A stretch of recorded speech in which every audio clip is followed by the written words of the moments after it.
নির্বাচনী আচরণবিধি মেনে আমাদের সবাইকে কাজ করতে হবে।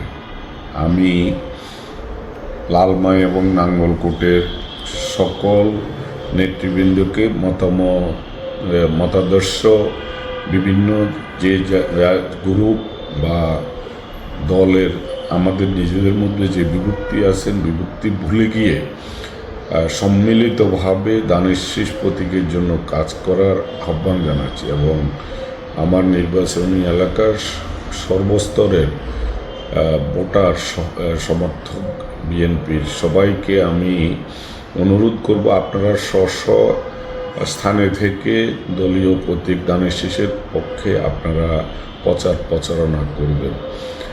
ইতিমধ্যে আপনারা জেনেছেন আমাদের বিভিন্ন স্থানে তোরণ, পেস্টুন, বিলবোর্ড বিভিন্ন স্থানে স্থাপন করা হয়েছে।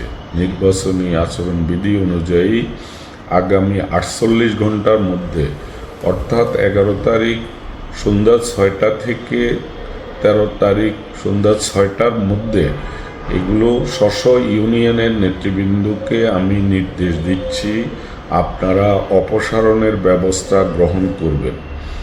আপনাদের সকলের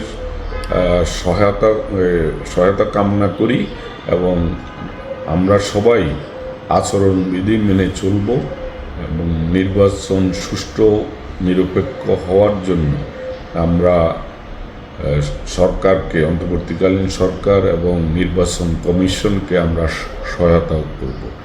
আপনারা দেখছেন মেঘনা টিভি, সত্যি সন্ধানে সবসময়। এছাড়া দেশ বিদেশের নিত্য নতুন খবর জানতে মেঘনা টিভির ফেসবুক পেজ facebook+meghna tv.bd তে লাইক দিয়ে আমাদের সাথেই থাকুন।